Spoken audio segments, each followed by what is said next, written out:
Добро вечер, јас сум Васко Ефтов во емисијата во Центар на Канал 5 телевизија. Вие сте на вистинското место, почитувани гледачи, бидејќи во наредните 50 на минути. И вие, и јас имаме права да знаеме вистината. Тема за вечерва – интервју со Сергеј Самсоненко. Ако самиот вели дека Македонија е неговата куќа или неговиот дом во овој момент, и ако самиот признава дека тежи повеќе од 100 милиони евра, а според сите слободни проценки тежи некаде помеѓу 250 и 500 милиони американски долари, тога со право Сергеј Самсоненко го сметаме за најбогат македонец. Значи вечерва во наредните 50 минути интервју со најбогатиот македонец.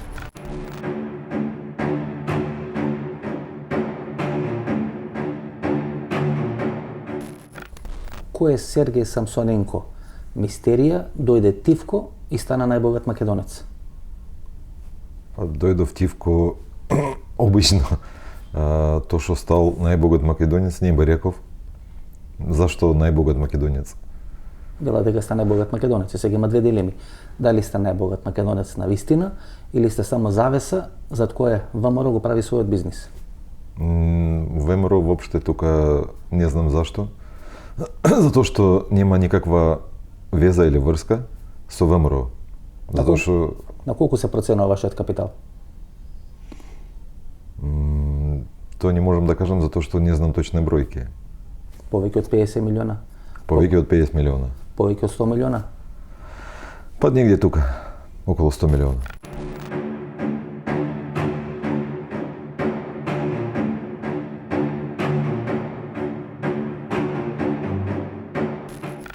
Малку или многу? Што мислите? Зависи за што. За живот и многу. За некие работи што сакаш да направиш, мало. Како велат, во животот не ја заборавате првата љубов, ако стана збор за бизнисот, секој се поставува прашањето како го имате направено првиот милион. Ако првиот милион е направен така како што треба, тогаш и целиот бизнис ќе води така како што треба. Како Сергеј Самсоненко го има направено првиот милион, бидејќи тој прв милион секогаш ги крие најголемите тајни како подоцна ќе ви се развие идната бизнис империја. Велат не се прашуваат бизнисмените како го направиле првиот милион, пошто првиот милион сигурно не го направиле на легален начин. Како Сергеј Самсоненко го прави првиот милион? Со работав со спортски патеки. Тако направив прв милион. Тоа е во време на Јелцин, кога се создават или кога се формираат овие на време на Горбачов. Во време на Горбачов го правите првиот милион? Да. Значи вие сте милионер во време на комунизмот? Тоа веќе не беше комунизмот.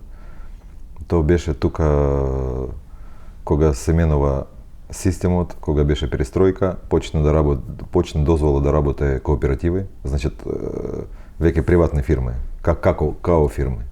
Дали сте човек на КГБ? Не.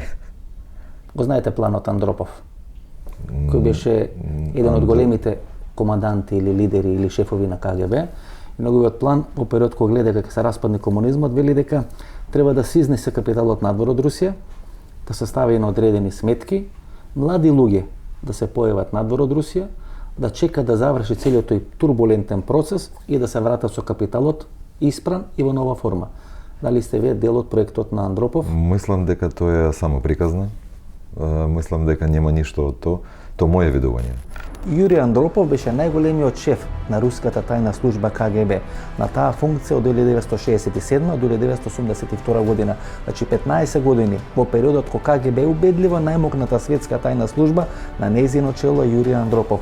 Од 82 до 84 година, че веднаш после смртта на големиот советски комунистички лидер Леонид Брежнев, значи 2 години, Јури Андропов е на чело на Советскиот сојуз. Го познаете Андропов? Не го знам, нормално го знам од телевизија и јас бев мал. Со Путин се знаете? Не, нажалост не. Сте били ли колеги во КГБ или во некои структури? За КГБ е смешно затоа што КГБ одавно нема. Тоа е исто. Добро, ФСБ. Голема ФСБ, например, Федерална служба ФСБ, за да. безбедност. Не, ја не од таа структура.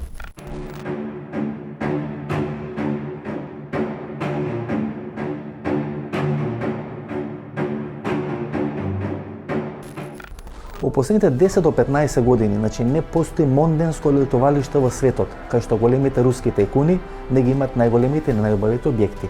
Најголемите фудбалски или кошаркашки екипи во голем дел се раководени или се купени од овие руски тајкуни: Арсенал од Устинов, Челси од Роман Абрамович, Монако, Нью Џерси кошаркашкиот клуб и така натаму и така натаму. Во нашиот случај станува збор за господинот Самсоненко, кој ги има под своја контрола или во своја сопственост трите најголеми во моментот спортски брендови во Македонија.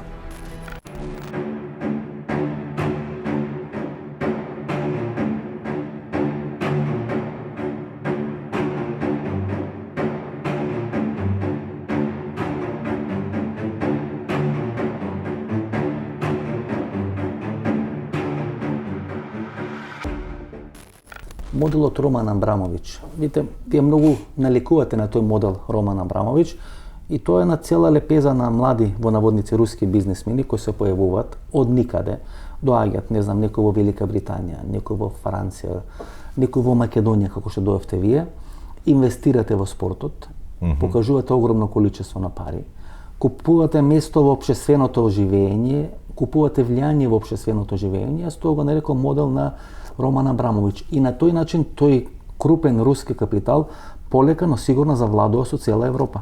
Не се согласувам со вас. А во кој дел не согласувате?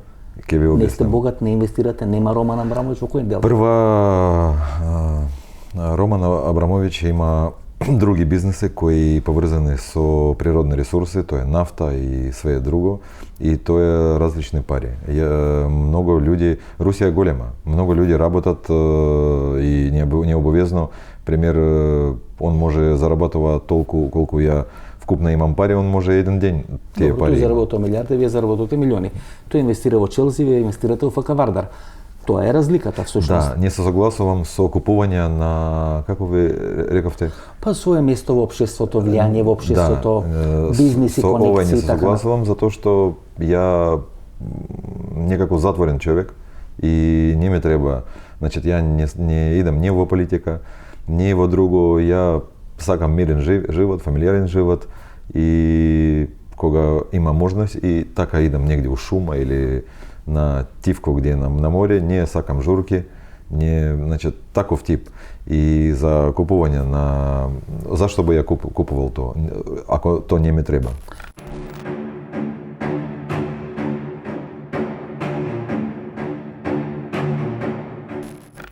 За македонски услови, ако годишно трошите некаде помеѓу 11 и 12 милиони евра и вложувате во ракометниот клуб Вардар, во женска конкуренција, во ракометниот клуб Вардар, во машка конкуренција и во фудбалскиот клуб Вардар, тога се поставува прашањето колку пари мора да заработувате ако 10 до 12 милиони евра годишно вие трошите на овие три фудбалски ракометни клуба.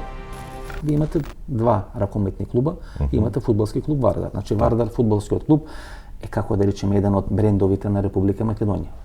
Значи секој македонец се поистоветува со фудбалскиот клуб Вардар. Па го имаме ракометниот клуб Вардар, машки и женски. Колку годишно трошите пари на тоа? Многу, премногу отколку што имам, затоа што тешко да го држиш на толку високо ниво како ракометни клубови, а фудбал уште е на почеток на пат. Добро, колку во ракометот, например, трошите? Лани беше 7,5 милиона евра. 7,5 двата клуба. За двата клуба, значи некаде ова година околу 8 милиони евра, ако не и повеќе. Не повеќе. Во фудбалскиот клуб колку трошите? Негде 3,5.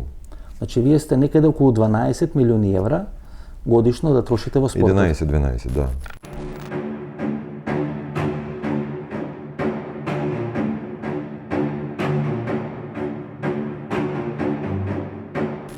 Колку ви се враќа? Скоро ништо. Значи, колку пари треба да има некој човек за да може годишно, како хоби, бидејќи парите не му се враќаат назад, значи тоа не е бизнис да ви се враќа профитот, да вложите 11-12 милиони евра по нешто што не ви се враќа.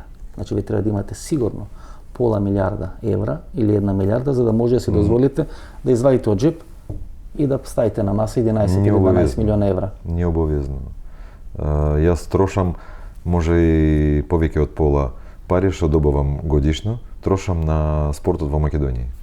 Зборувам за тековни трошоци. Зошто би трошили во Македонија? Роден сте во Ростов, се живееле до пред 10 години во Ростов, 40 години сте поминале во Русија, не сте ни знаеле за Македонија без малку, да не зборам за Прилеп или за Битола или за некои други градови, доаѓате 2006 година и се годишно трошите 11 милиони евра. И очекувате дека публиката ќе ви поверува во тоа, дека еве не знам од некои хуманитарни причини и од љубов кон спортот вие трошите годишно 11 милиони евра. Само една причина, љубов кон спортот, и така од кое време трошам пари на спортот во Македонија? Последните 3-4 години. А колку години сум во Македонија? Па она што јас сум го читал сте некаде од 2006 година. Ова е одговор на вашето прашање зашто не во Русија, а овде. Затоа што јас сум тука живеем 10 години. Тука заврша школа моја постарата ќерка и мои двете ќерки тука учат и ние тука живееме.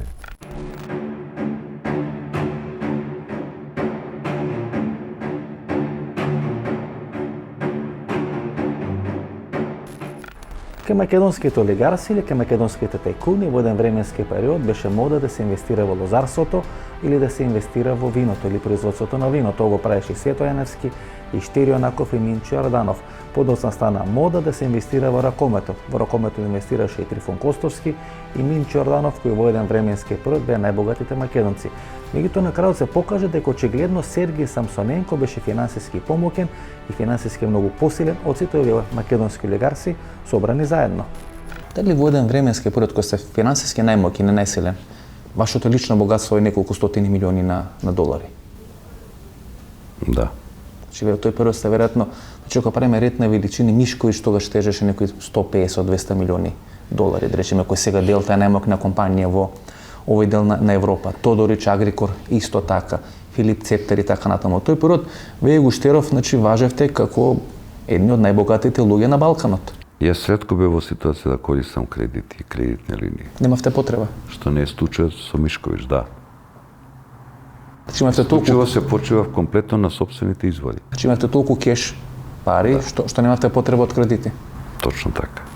Гледате, сите овие големи македонски олигарси, и Минчо Јорданов, и Михајло Ватростална, и Трифун Костовски, сите се пробаа во ракометот. На крај вие успеавте финансиски да ги скршите сите. Испаднавте помоќени од Минчо Јорданов, кој до пред една година го сметавме за најбогат македонец, испаднавте помоќени од Трифун Костовски, испаднавте помоќени од Михајло Ватростална. Значи, моќта на Сергиј Самсоненко финансиски секаква друга е многу поголема од моќта на овие останати македонски олигарси и тајкуни. Јас мислам дека они помогне финансиски од мене. Само разлика од тој колку сака да дава пари. Ви прашате зашто да не трошам пари во Русија или негде на друго место. Зашто воопште да ги трошам, а да не оставам на моите деца? Исто прашање. Добре, ние постојано, дали се постојано прашањето колку пари, на што ги трошат парите овие богати луѓе? Олигарси, тајкуни, бизнисмени, како да ги наречеме? Зависи од човек. Вие, например, купивте нов авион. Колку вечинеше новиот авион? 10 милиона. 10 милиони евра? Да.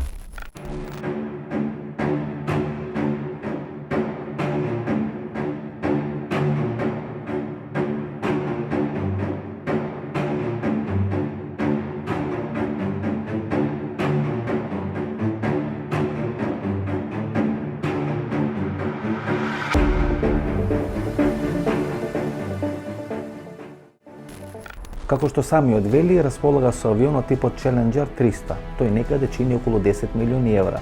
На пат е да купи уште еден авион и ќе има флота само за него и за неговите потреби од два супермодерни авиони, многу помокни и многу поскапи од авионите со кои располага македонската влада. Па вие овие милиони евра ги кажувате ко конфети ги фрлате, вамо 10 милиона, вамо 10 милиона. И велите тежите само 100 милиони евра, сигурни сте? Па од прилика, не, може јас ви реков дека па вие во 3 години 100 и нешто.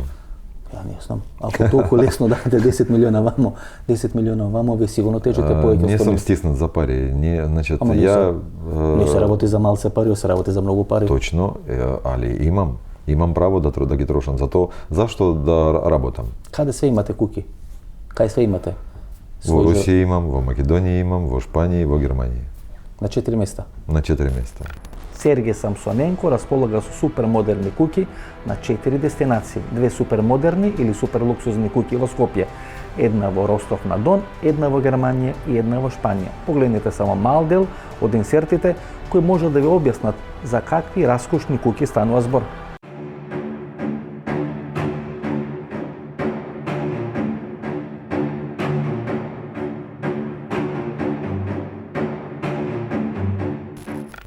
во секој од овие места живеев. Во Руси скоро цел живот живеев, значи тоа е негде околу 40 години. А во Шпанија и во Германија помал период.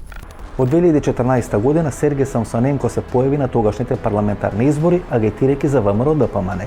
Какви се неговите врски со ВМРО-ДПМН, дали добил бизниси од ВМРО-ДПМН, дали чувствува одговорност кон ВМРО-ДПМН, всушност, со еден збор, какви се тие бизниси и секакви други релации помеѓу Сергеј Самсоненко и ВМРО-ДПМН? Дали стои зад вас ВМРО-ДПМН? Не. Како политичка партија? Не, за мене не стоит не само не ВМРО-ДПМН, а никаква политичка партија. 2014 година вие се појавивте и агитиравте да се гласа за ВМРО-ДПМН.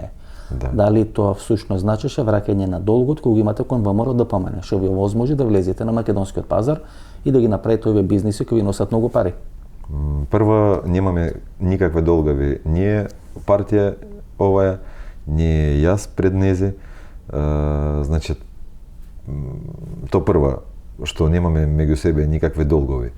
Второ, реално искачев од 2014 година и бев искренен.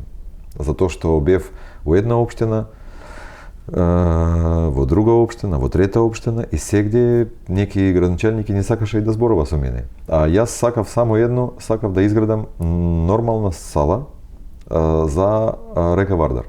И јас дојдов кај градоначалник и му објаснив што сакам.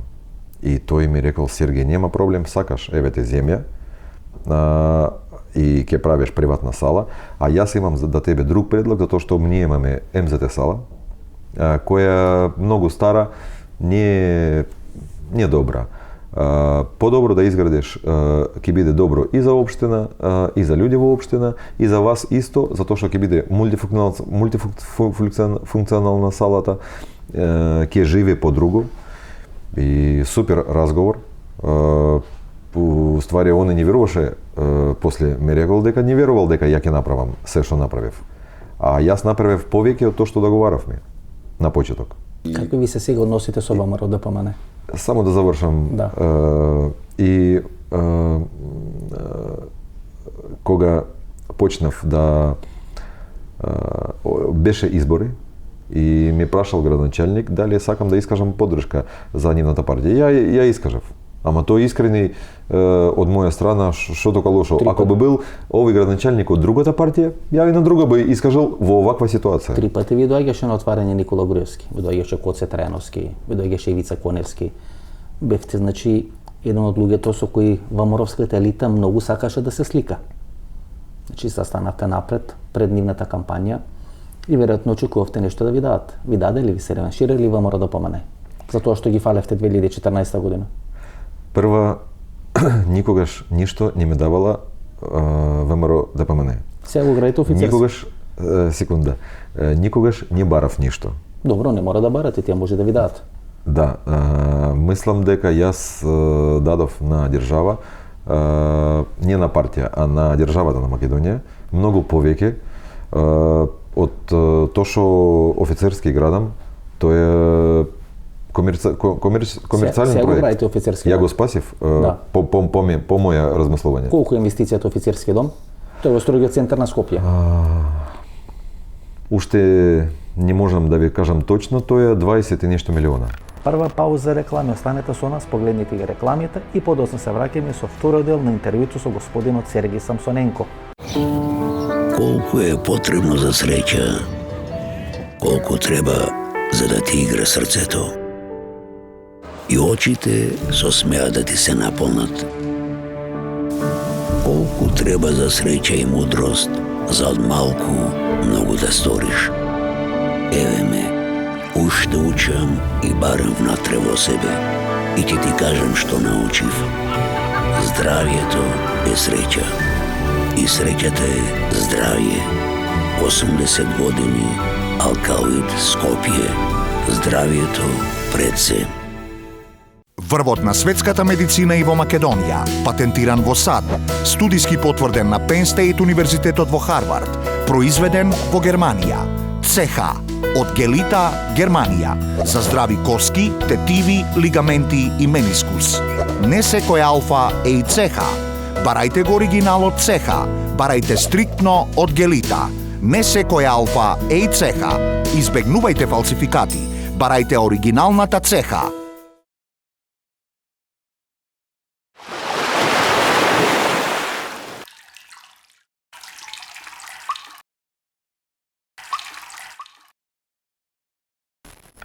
Официрскиот дом или изградбата на новиот официрски дом во центарот на Скопје, веројатно една од најкапиталните инвестиции од тој проект Скопје 2014. Како што вели Сергеј Самсоненко, проектот чини некаде околу 23 милиони евра.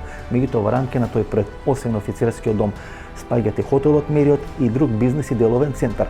Тоа е огромна инвестиција и се претпоставува дека во периодот кој ќе биде изграден и кој ќе биде ставена во функција, таа вредност од 23 милиони евра веројатно ќе се зголеми барем за 2, ако не и за 3 пати. Го познавате ли Кондаминас? Не. Под него го купивте официрски дом. Преку негови адвокати. Господинот Кондаминас, како игла во конец, ни се провлекува низ целиот период на македонската транзиција. Бил близок и со влаите на Бранко Царенковски и на Владо Бучковски. Бил близок и со влаите на Лјупчо Ѓоргиевски и на Никола Груевски, сега е во бизнис релации, или луѓето велат дека е во бизнис релации, го тоа господинот Самсоненко го негира и со него околу офицерскиот дом во центарот на Скопје. Значи, вие од тој Кондаминас го купивте офицерски дом. Кој ве поврза?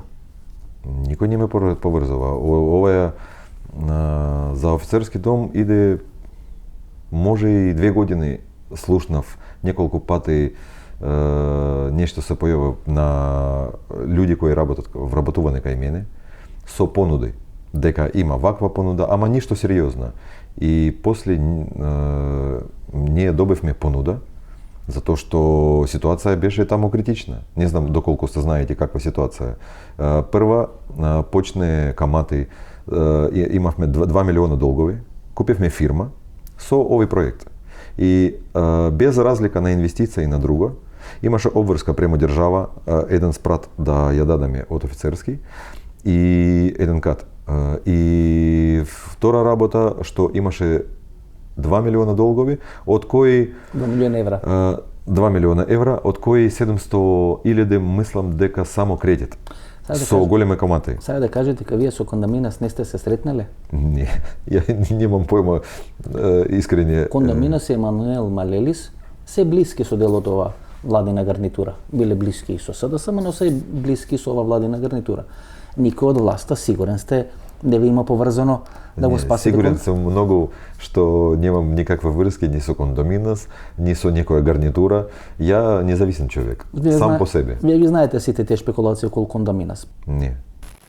Некаде пред 2-2,5 години, кога всушност станува таа трансакција и продажбата на правата за офицерскиот дом од страна на господинот Кондаминас на страна на господинот Самсоненко, господинот Кондаминас заедно со уште 24 своји блиски пријатели и бизнис партнери и уопсено од страна на грчката држава поради одредена проневена тешка некаде околу половина милиарда евра.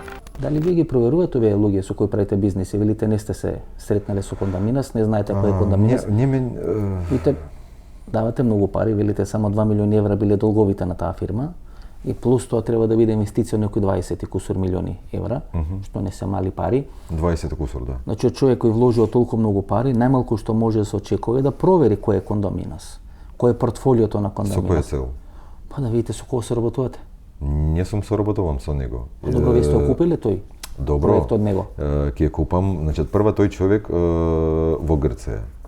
Второ, како адвокати ми рекли дека човек има проблеми, ја после затоа спамтив. Вие знаете дека тој е близок до грчките служби? Не. Да, а вас не ли ве врзуваат со руските служби и се може ли тука да мене врзуваат со се што има и што нема. Значит, не ми треба да проверувам Кондамин затоа што тој не ми партнер, немам ни соработка со него. Јас само преку негови адвокати ме понудили мои луѓе и колеги со кои... И колку му плативте на Кондаминас? Мислам дека ништо не плативме, затоа што превземавме негови долгови. Тоа е била цена. Значи ви го поклони, всушност. Како да поклони? Значи, прва... Ви дава најкапитален објект у строгиот центар на Скопје. Не. Ке имате офицерски дом, ке имате бизнис центар, ке имате хотел Мериот, веќе втор хотел Мериот, едниот е Алек Теранова, кој исто близок на власта, вие сте со вториот хотел Мериот. Чекајте, не ви разбрав. Многу неколку прашања, господине Самсоненко, многу поклопување генерално, знаете. Какви? Па, Кондаминас е многу шарен играч. Добро, Има не давано- треба да ме поврзувате со Кондоминс, затоа што ја реално и немам појма кој тој човек. Добре. Еве како ќе изгледа офицерскиот дом во центарот на Скопје, кога ќе биде завршена целата таа градежна инвестиција тешка 23 милиони евра.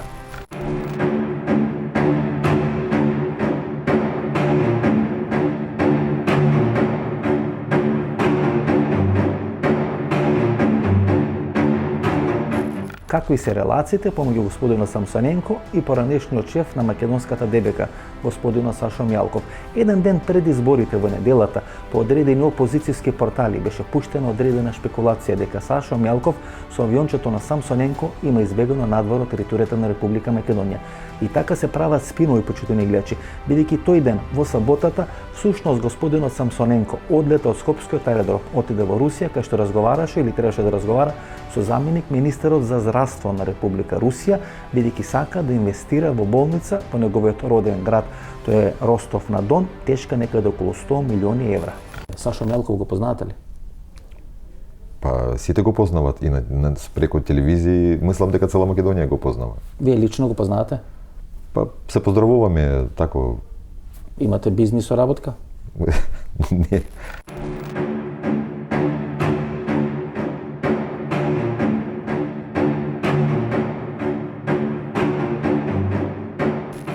Како Сергеј Самсоненко 2006 година доаѓа во Македонија и што е поинтересно, како одлучува да остане да живее заедно со својата фамилија во Скопје, во главниот град на Република Македонија. Овие се контраверзии кои постојат во македонската јавност. Да. Претпоставам дека сте ги слушнале. Да. Сите тие шпекулации за вас, контраверзии, одредена мистика. Знаете, како велат, доаѓате тука, тивко и влагате во легендите. За 10 години станувате најмоќен или најбогат човек во Македонија. Тоа не може да помини мазно, без шпекулации, без приказни, без контраверзии. Јас сметам дека Плюс во Македонија, да, посебно. па добро, Русија е голема, таму знаете, сте еден од средните играчи во Македонија, сте еден од најмокните играчи. Човек што тежи преку 100 милиони евра не е некој што е занемарлива фигура во Македонија, напротив, сте многу мокна фигура во Македонија. Ја не рачунам себе како мокен човек во Македонија, затоа што ја живеам како обичен човек. И кога дојдев во Македонија, Па добро, се баш и ко обичен човек не живеете. Јас Не, не имаме не, во еден не. простор кој е ексклузивен, така да, Да, тоа али- сигурно обичен човек не би можел да живее во таков да, простор. сакам да кажам од прва, од кога дојдов од 2006 година. Живеев, играл тенис, И тогаш бевте милионер. И тогаш бевте да. милионер. И не правил ништо. И што ве натера дојте во Македонија? Вие бевте богати Случајност. 2006 година. Не, мене повикал тука еден пријател затоа што ме прашал дали може да работи твои кладилници во Македонија. Јас му реков ако русин. И тој ми вика да будеме партнери и да те носам во Македонија. Ја кога прв пат дојдев тука, мене многу се допаѓа тука. И јас решив тука да живеам со фамилија затоа што многу тука мирно, нема гужви, зелено, топло и тако Приказна ми е некако приказна ко Робинзон Крусо. Сте седнале Може. сте седнале у брод, Ама не само за вас. па бродот за сите, и во Русија за па сите. бродот се насукал на некој не знам гребен таму или имало невреме, ако- па бродот залутал. Ако ќе ви кажам се вистина, тргнал од курсот и застанал во Македонија и сте останале да живеете во Македонија. Ова е малце Робинзон Крусо. Да, али ако ќе ви кажам како беше вистински, уште ќе биде почудно за вас. Затоа што за месец дена то направив. За месец дена. Да.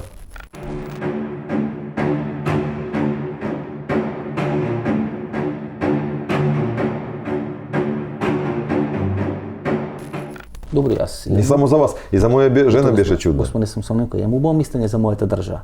Но некој кој е милионер, за месец дена да донесе одлука, да остане да живее во Македонија, тоа баш и не ми е верно. Ние сепак не сме Швајцарија. Па така на прв поглед да ги освоиме луѓето кои доаѓаат овде и велат А мене овде поубаво јас во од Македонија. Швајцарија. Овде е побаво. Да. А имате ли во Швајцарија куќи? Вие спомнате Шпанија, Швајцарија не ја спомнате. 30 километра до Швајцарија имам куќа, прекрасна, 2 хектара земја у Шварцвалд, прекрасен објект, 21% киселина и така натаму. И сега вие од И све ново. И вие сега од таа 21% Во моја киселина лична собственост. доаѓате во Скопје кој е најзагадените градови во Не, Европа. после тоа изградив. Почнав во 2008 или 2009 година. Завршив пред една година до крај све. Неговата компанија Беците, која беше формирана на Кипар, која всушност беше формирана за организирање на тие онлайн инвестиции или тие инвестиции со кладилниците, денес располага со околу 500 кладилници на територијата на поранешниот Советски сојуз. Од нив некаде 15 се во Москва, 13 се во Ленинград, што е интересно, 8 се во Ростов на Дон, кај што е роден, 10 се во Минск. И има одредени идеи и проекти да инвестира на Каспискиот регион или во Каспискиот регион, тоа е Грузија, тоа е Арменија и што е интересно во Азербејџан, кај што досега воопшто нема кладилници и организирано играње на среќа и во територијата на Средна Азија, Узбекистан, Таџикистан и Казахстан. Тие 500 во моментот кладилници му носат годишен профит некаде од 23 до 25 милиони евра.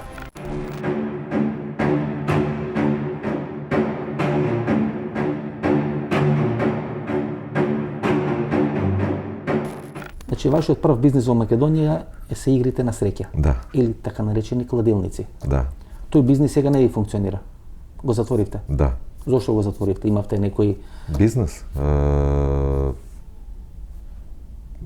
Дошол нов закон, ние не се снашли со него, се трудивме да држиме, али по моето размислување, ако чисто не можеш таму да работиш, а ја не сакам да работам нечисто, тоа не значи дека други фирми работат нечисто. Ја не сакам тоа да кажам. Сакам да кажам што ние сме не се снашли. Според анализите на Меѓународниот центар за безбедност во спортот, се проценува дека годишно преку тие игри на среќа или преку тие кладилници се перат околу 140 милиарди американски долари. Господинот Самсоненко од неговите конкуренти беше обвинуван дека учествува во некаков синџир на надпревари кои се местат и на крајот кај одредени кладилници со стварат огромни профити, што за тоа ги самиот, дали поради тоа ги затворил кладилниците, дали учествува во местење на надпревари и дали учествува во делење на големи профити од тоа местење на надпреварите. Бела дека и ве обвинува, посебно конкурентите што ви се, дека сте местеле резултати, дека сте влагале во такви алаш вериш варијанти, кај што ќе наместите одреден резултат и ќе може на друго место да подигнете огромни количества на пари во ваши кладилници.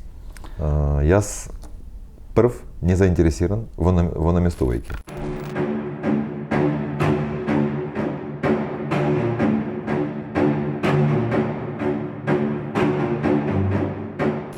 Колку пари се прават во тоа местење на резултати?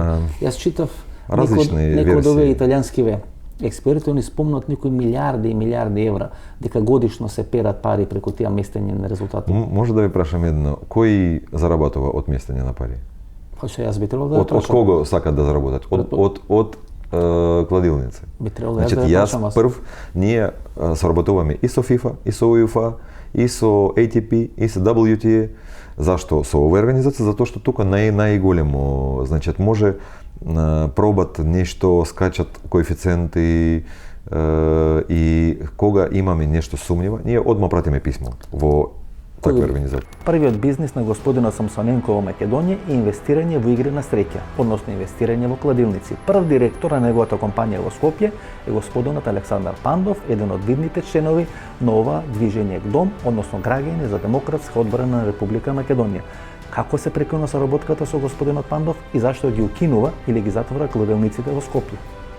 Кој беше прв партнер во Македонија во делот на кладилници? Михаил од Русија. Што беше Александар Пандов?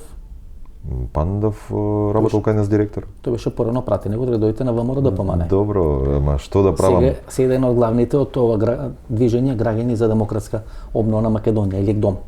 Ја и не знаев. Гледате, немате врска со ВМРО и со политика, сите луѓе со кои се работувате се од ВМРО. Не сите. Има различни луѓе. Ја и не знам кој од ВМРО, кој од СДСМ. Ја пред 2014 година и искрено да ви кажам, воопште не знаев дека има разлика меѓу ВМРО, ДПМН, СДСМ. Од 2014 сега се научив све тука добро. Знам што има и МОСТ, ДУИ и уште неколку партии. Не сите ги познавам. И знам дека има борба меѓу ВМРО, ДПМН и СДСМ. Најголема. Останавте ли во бизнисот со кладилници? Се уште ли имате кладилници? Надвор од Македонија? Во Русија. Во Русија имате? Да. Според некои информации, цел тој дел тамо Казахстан, Узбекистан, Белорусија, па и Украина пред да почне кризата, дека сте имале кладилници. Да. Колку кладилници имате? Па вкупно, ако ќе собереш сите, нешто околу 500. Околу 500. Да. И колку профит годишно ви прават кладенниците? Ну, лани то што по знаете, кога завршиш година, правиш баланси и беше по баланси 23 милиона за прошлата година.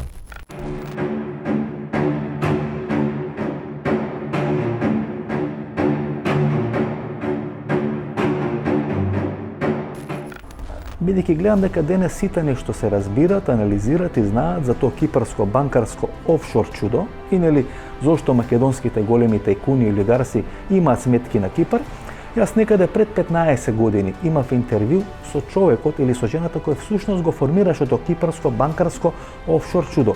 Тој е госпоѓата Борка Вучич, еве 2 минути од разговорот со госпоѓата Вучич. Дали таа банка, која Беобанка формирана на Кипар, е прва офшор банка на земјите од Источна и Средна Европа која се формира на Кипар? И дали тоа е предзнак на некој начин, иницијатор на подоснежната инвазија на руски и секакви други банки кои се формираат на Кипар и преку Кипар всушност ги влечат своите финансиски конци низ светот?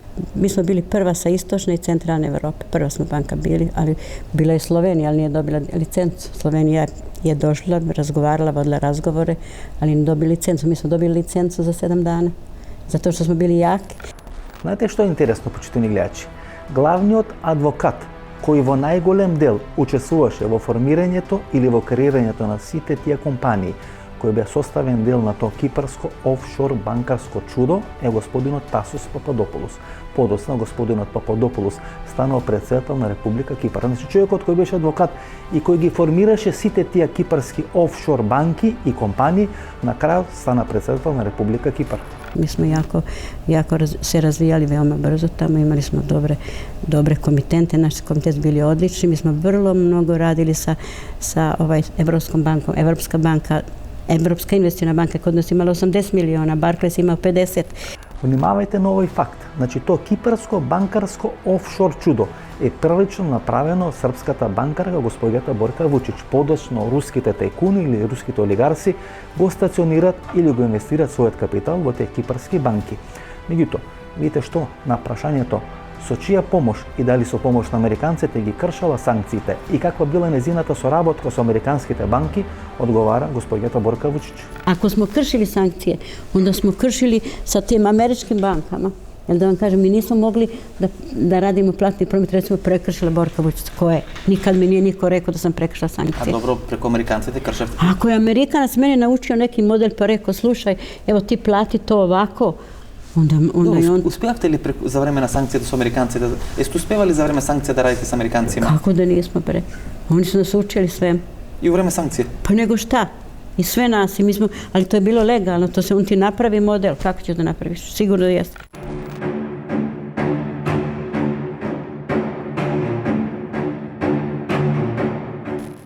Еве ранг листата за минатата година на угледниот месечник Forbes, кој ги рангира 4 или 5 најбогати македонци според нивните критериуми. На прво место е господинот Орце Камчев, чија капитална вредност се проценува некаде на 22,8 милиони евра.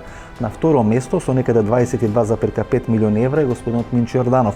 На трето место некаде со околу 20 милиони евра е господинот Андре Јосифовски или генералниот директор на Макпетрол и некаде на четврто место е господинот Живко Мукетов, чија вредност или капитал се проценува на околу 10 милиони евра или поточно 9,8 милиони евра.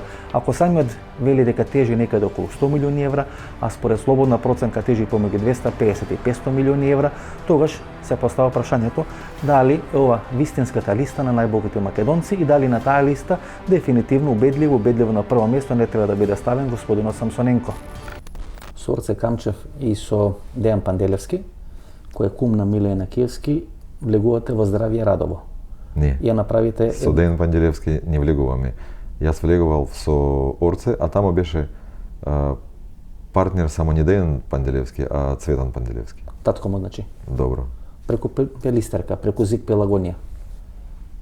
Тие беа внатре? Добро, ама може таа е причина зашто ја излезев од таму. Ви излеговте од тој бизнис? Да. Зошто излеговте?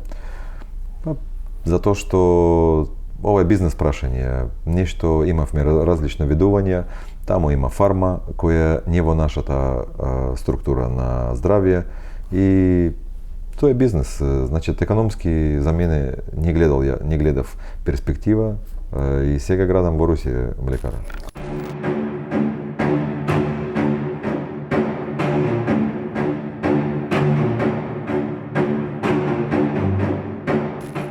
Вие ги продававте акциите, значи, на останатите два партнери, на Панделевски и на Орце Камчев. За колку ги продававте акциите? За толку за колку купив. Ако не е тајна. Колку ви вреди? Треба да видиме документи. Неколку милиони евра или повеќе од 10 милиони евра? Не, таму треба да видиме документи прво, а второ дали смеем да зборувам за тајност на сделка. Сега со Орце Камчев градите исто така млекара во Русија или сам градите? Ќе градиме со Орце. Ќе бидеме партнери.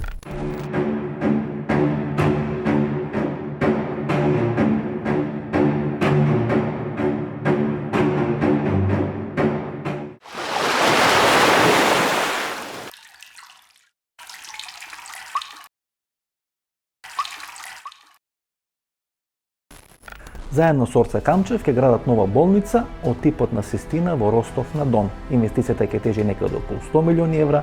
Вие може да видите ексклузивно како ќе изгледа таа болница и како ќе биде опремена.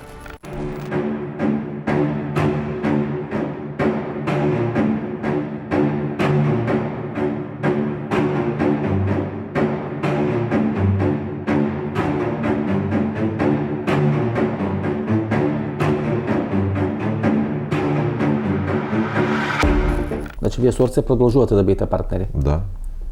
Слушам дека ќе градите и болница, супер модерна болница. Да, сега проектирање иде и таа болница ќе биде околу 50.000 квадрати. Каде ќе ја градите? Во мојот родни град Ростов на Дон. Колку ќе чини таа инвестиција? Све вкупно со градежниот процес и со опрема треба да биде околу 100 милиона евра. 100 милиона евра.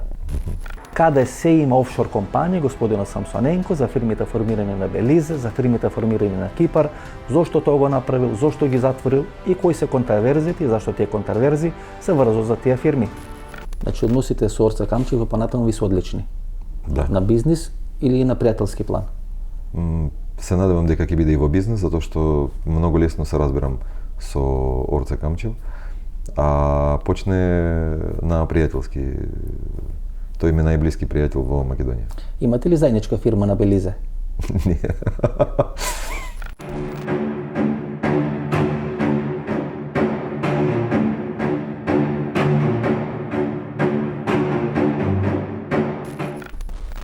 Дали е ваша ова фирма Игра Инвест Лимитед на Белизе? Беше оддавно. Вие ја формиравте? Да. Таа е формирана на Miles Norton Highway 1/2 на таа адреса. Не знам на која адреса, затоа што тој адвокати работат. На таа адреса, например, се регистрирани уште две фирми од Македонија, познатата Ексико, која на Белизе е формирана преку Лугано, Швајцарија, и втората е Базики Лимитед, едната е на Орце Камчев, втората е на Дејан Панделевски. Мислам, ако проверите сите фирми, може да биде сите на една адреса, затоа што јас не бев на Белизе, али мислам тоа веројатно многу мало место со една улица. Со една улица? Значи, не сум сигурен, не знам, али мислам дека може тоа постои. Много не сум соненко. Еве, например, сега да ги смениме улогите. Вие да поставувате прашање, а јас да ви одговарам. Нема да се посомневате во ова. Гледате, вие на Белизе, они фирми на Белизе. Вие партнери во Радово, тие партнери во Радово. Знаете, премногу коинциденции за тоа да биде случајно. Добро, значи нема тука случајности никакви. Тоа што партнер е во Радово, јас влезев таму со Орце Камчев. А ние сме блиски пријатели и ништо тука нема чудно или друго. Еве, сега нови пример планираме проекти да бидеме партнери во Русија или со болница и со млекара. И што е тоа значи? Дека во Русија ништо случајност пак да планираме. Нема тука никаква случајност. А за работа, за адреси неки, ја и не знам дали има фирми таму. Орце Камчев. Реално. На како ви мислите, ја ќе дојдам сега кај Орце и кажам, Орце, дали имаш ти фирми на Белизе на таа адреса? Или воопшто да го прашам? Значи, и он, ни он, ни други луѓе нема да ме прашува каде работам и како работам. Значи, вие сте можели на Белизе дојдете и случајно се сретнете? Ако сте оделени кош. Јас не бев на Белизе прво. Дека не сте биле, но ако сте отишле, може и случајно се сретнете, пошто во исти улици имате фирми. Тоа ми кажувате. Сакам да кажам дека нема никаква поврзаност тука. Од ова игра Invest Limited, која е на Белизе, вие формирате Bed City Kipar Limited. Точно. И преку таа Bed City Kipar Limited го градите хотел Русија овде во аеродром и целиот овој спектар склоп на спортската сала Јане Сандански. Точно. И таа фирма веќе не постои. Тоа што Игра Инвест не постои оддавно, тоа е точно. На Кипар сигурно нема дејност од како инвестиравме пари во салата Јане Сандански, спортска сала Јане Сандански. Од тој момент веќе нема што, затоа што зашто работиме во офшор. Ја немам некои транзакции кои влегува таму, а после ги инвестирам во друго место.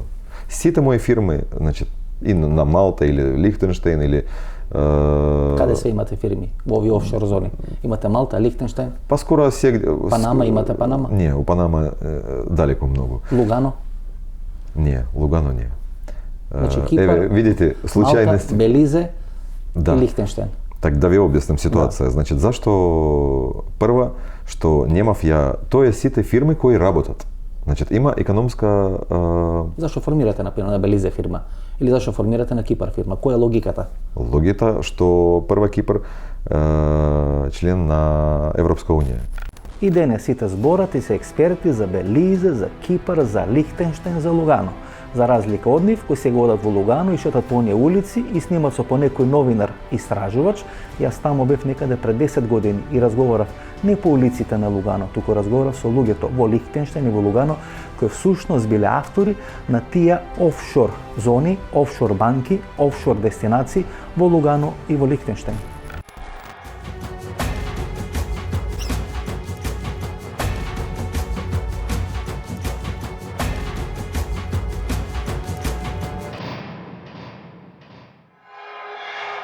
Со некаде повеќе од 73.000 отворени холдинзи, ова мала државичка која се наоѓа некаде на тоа тромеѓе помеѓу Швајцарија, Австрија и Германија, Лихтенштейн е всушност од 25.000 жители едно од 10 најпосакувани бизнеси и офшор дестинации во светот. Многу интересна за ова наша приказна бидејќи таму некаде крајот на 80-те, почетокот на 90-те години македонските тајкуни, балканските тајкуни го открија Лихтенштейн и своите најголеми финансиски трансакции ги правеа токму тука, од Вадус, главниот град на Лихтенштейн.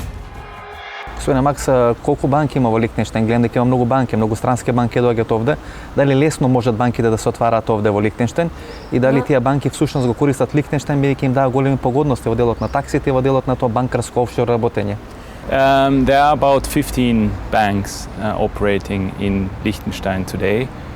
Some of them are foreign subsidiaries, I think 2 or 3. The rest are Liechtenstein banks. Меѓутоа станува збор за многу банки, што значи дека огромен капитал се слева во Лихтенштейн. Имате ли воопшто некаква представа за кој обем на финансиски трансакции може да стане збор кои се спроведуваат или се реализираат тука од Лихтенштейн? Yes.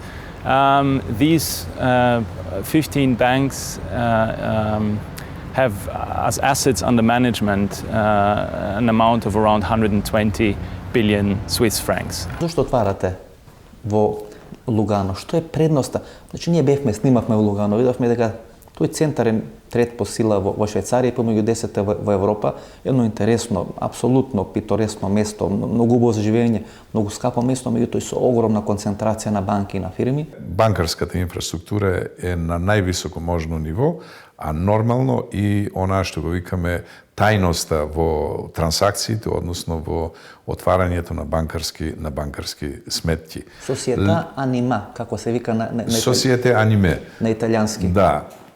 Друго нешто, вие со швајцарските власти, ја тоа го почувствував додека бев во Ситко АГ Лугано, вие можете да седнете со швајцарските даночници да се договорите колку ќе плаќате годишно порез. На времето господинот Христо Гуштеров беше најбогат македонец. Имаше своји офшор компании и во Лугано и во Лихтенштейн. Еве што самиот вели како ги има отворено и како функционирали тие негови компании.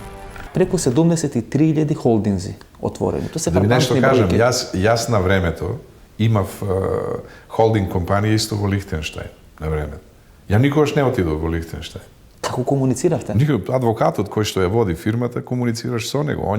Он е истурениот играч пред властите, он е истурениот играч пред даношниците. Си го плаќаш порезот поштено и здраво до гледање. Значи вие седите во центарот на Виена, Седите било пиете каде кафе на Марија било каде во Филдерштрасе светот. или во Ландман кафе, требате мобилен телефон, се водите во Лихтенштајн и вашиот адвокат ги завршува работите. Апсолутно, тоа што треба ќе му дадете налог, ќе му дадете инструкции што треба да заврши и ќе го заврши. Он е за тоа платен. Франко Четирио го сметат за гуру на банкарското чудо кое е создадено во областа Тицино, посебно со седиште во Лугано, и тој денес е директор на Дружењето на банкари на оваа област.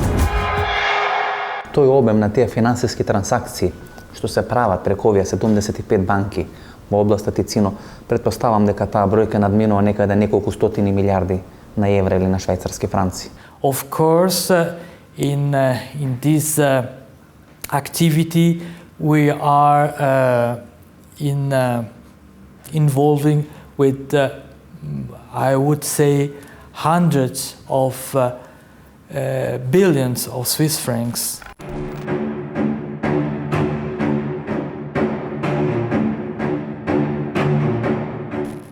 Преку таа фирма на Кипар, кај што имаше некаде околу 10 милиони евра, кои не беа орочени, кој успеа да ги спаси, односно да не пропаднат како што пропадна парите на најголем дел од руските олигарси кои ги чува своите средства на Кипар, господинот Самсоненко, значи тие 10 милиони евра ги вложи во хотелот Русија во салата Јане Сандански. Успеа да ги спаси своите пари, целата инвестиција тежеше или чинеше околу 18 милиони евра и околу таа инвестиција има мноштво контраверзии. Тоа е следната тема на разговор со господинот Самсоненко. Овие две спорни фирми на Белизе и на Кипар, сега ви се затворени. Се во стечајна постапка. Ну, сигурно. А Белизе одавно нема. Може ли да објасните пред нашата публика како може да се отвори фирма на Белизе или на Кипар? Треба лично се пјавите и кој ви ги формира тие фирми? Многу лесно. Можете да обраќате на македонски адвокат, на српски адвокат, на руски адвокат, на било кој адвокат, можете и на кипарски адвокат да се обраќате и да кажете дека сакам да работам на Кипар, пример. Многу руски бизнисмени, тајкуни ги држа своите пари на Кипар.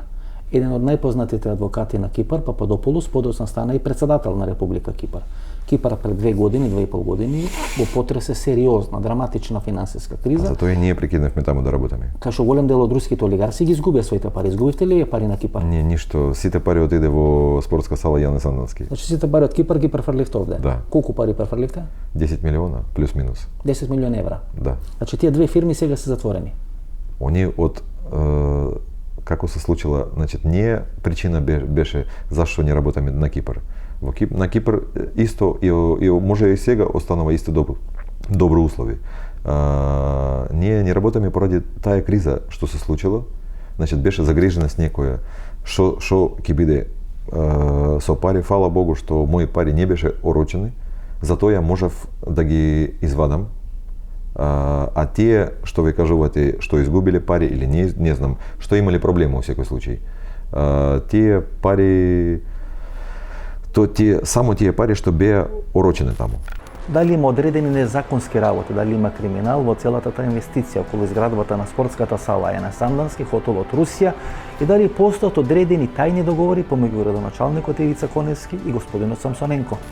Имате многу напади за овој проект Јане Сандански. Тука е значи цел склоп, спектар, имате спортска сала, имате хотел Русија. Да, пак поврзува со ВМРО ДПМН и така натаму. Да, приватно јавно партнерство на 35 години. Има ли криминал во целата ова работа? Гледате, пари од Кипар, таа фирма е формирана преку Белизе, одредени средства, германска адвокатска канцеларија се јава, значи многу измешани работи, знаете, кога сте сакале да ги скриете траѓите преку таа фирма која сега во стечај, успеате да ги излечите парите, тие 10 милиони да ги донесете да ги инвестирате тука во салата Јане Сандански, во хотелот Русија, кај што сега го снимаме ова интервју. Јас имам многу лесен одговор за тука. Пример, 10 милиона што инвестирав од таа сметка на Кипар. Да, околу многу има приказни разговори. Плюс 8 милиона мои пари лични од моја сметка. Затоа што цел овој проект на спортска сала Јане Сандански кошта 18 милиона Евра. евра.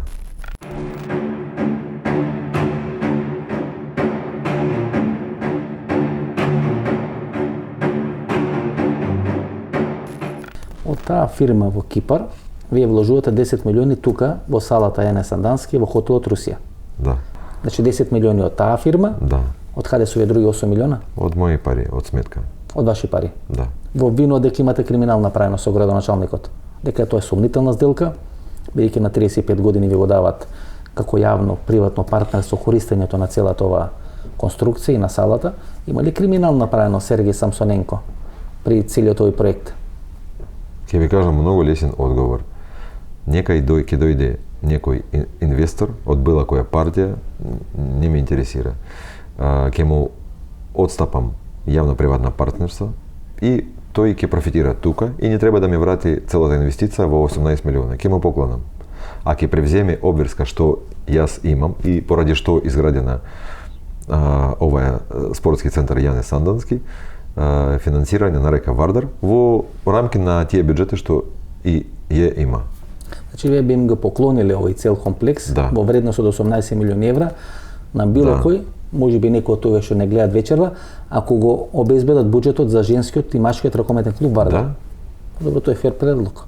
Апсолутно. Толку заработивте од овој комплекс, па сега може да го поклоните така? Да, некој друг сега заработал.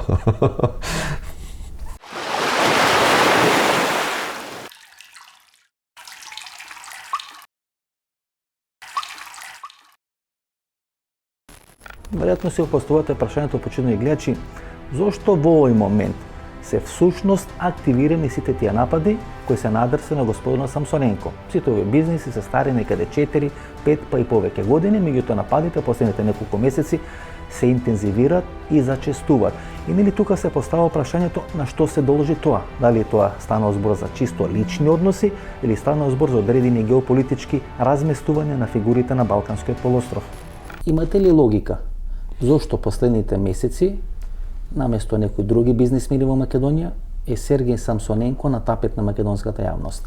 Значи сите овие прашања кои јас ви ги поставив, може би јас ви поставив и повеќе од тие што беа отворени во јавноста, беа ставени на маса и јавност имаше еден засилен интерес за работењето на Сергеј Самсоненко. Зошто токму сега е тој интерес кон Сергеј Самсоненко? Имате ли логичен одговор? Јас не, али изгледа некој заинтересиран во тоа. Видите, се отвора значи афера за поранешниот амбасадор на Република Македонија во Русија, господинот Исајловски. Ја прв пат слушам за некоја афера. Па станови или имаше по одредени телевизии, па се отвора афера за вас. Како некој целно да... А за мене каква афера? Па добро, еве ги една фирма, втора фирма, Белизе, Кипар, приватно јавно партнерство. За мене нема афери. Тоа што јас работал или работам во офшори, али тоа не е афери. Тоа манипулации и шпекулации. Реално, така. Господине Самсоненко, знаете. Не, афера кога има афера, а кога некој шпекулира, пример, ме поврзува со кондоминас, тоа е воопште смешно. Или, значи, толку далеко, пример, ако ми поврзувате со офшор фирми, ја можам да кажам дека ја никогаш мој бизнес друг не запере. Перат пари тие кои за кои то треба. Мене тоа не треба. Ја имам бизнес кој и заработувам. Зашо да перам пари? Нема логика. Видите, нас не гледа публика која едва врзува крај со крај. А вие говорите за милиони. Добро. И е нормално дека кога човек заработува милиони, околу неговото име да се врзуваат мноштво на контраверзи. Знаете, тие контраверзи се врзували пред една или пред 2 или пред 4 години. Меѓутоа се активни сега, последните неколку месеци. Јас си го поставам прашањето, дали некој во пресрет, бидејќи вие сте конзул или руски во Македонија, можеме и да ви поставиме одредени политички прашања. Дали во пресрет на можна поделбана сфера на интереси на Балканот, помеѓу ова Америка на Доналд Трамп, после изборите на 8 ноември, и ова Русија на Путин, дали е возможно сега да доаѓа до прекројување на зоните на влијание и дека копијата ќе се кршат токму околу Македонија и можеби затоа целно се атакува на луѓето кои се руски бизнисмени или имале блиски релации со Москва и со Русија? Ова е прашање за голема политика. Вие сте конзул, вие можете да разговарате на голема политика. Моја задача, моја мисија, како ја гледам, да се правам за да биде добри односи меѓу нашите држави, меѓу нашите народи, кои има многу сличности и на верска основа, и на јазикот, и друго. Да, вие одлично зборите македонски, може малце потешко, меѓутоа има луѓе кои биле официри на ЈНА, кои останале и живеат во Македонија, направили потомство и фамилија, се уште зборат на српски или зборат на хрватски или зборат на словенски. Вие за 10 години како русин кој немате допирна точка со македонски, зборите одлично македонски. Ја за 2 месеца почнав да зборувам македонски, сега малце подобро од тоа време, затоа што многу читам и доста комуницирам, а во тоа време мало комуницирав и лесно да учиш јазик кој има иста природа. Еден од мој колега од Русија кој беше тука, најдов една интересна работа што староруски јазик многу сличен со македонскиот јазик. Дали на Балканот ќе има нова Јалта, кај што 3 крупни субјекти, едниот е тој германски интерес, вториот е американскиот интерес на Доналд Трамп и третиот е рускиот интерес, ќе бидат повторно поставени коцките на маса и повторно ќе се прераспоредуваат или ќе се игра некоја нова шаховска игра и каде во таа игра ќе припадне Македонија. Кај ќе заврши Македонија, во американски или во руски раце? Мислам дека Македонија не треба да биде ни во чии раце, ни во руски, ни во американски, а треба да биде самостојна и независна. Во Србија и во Бугарија со свој став.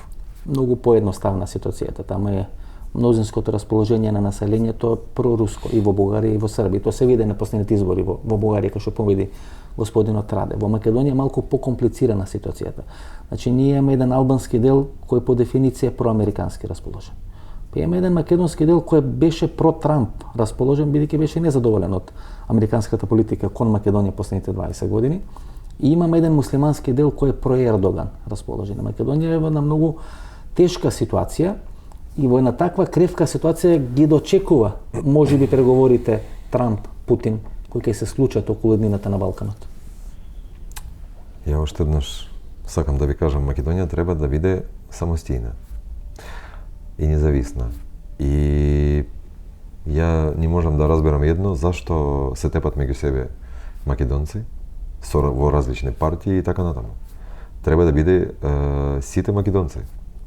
И зборувам и за албанци, и за турци, и за други народи, сите треба да биде македонци. Тука некаде е крајот на нашата вечерашна емисија. Останете со нас, погледнете ги рекламите и подоцна се враќаме да одјавиме емисијата.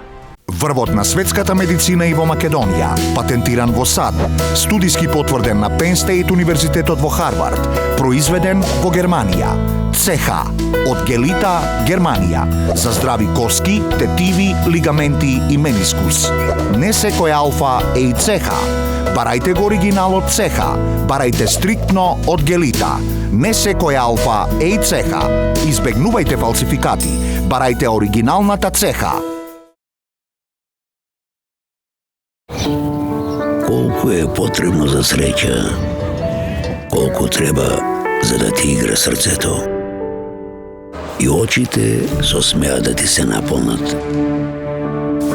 Колку треба за среќа и мудрост, за од малку многу да сториш. Еве ме, уште учам и барам внатре во себе. И ќе ти кажам што научив. Здравието е среќа. И среќата е здравје. 80 години, Алкалоид, Скопје. Здравието пред се. Ова беше емисијата во Центар. Сум Васко Ефтов, почитувани гледачи. Ние се гледаме идната недела со последната емисија за ова календарска сезона од циклусот емисија во Центар. Јас ви посакувам пријатна вечер, Македонијо, каде и да си.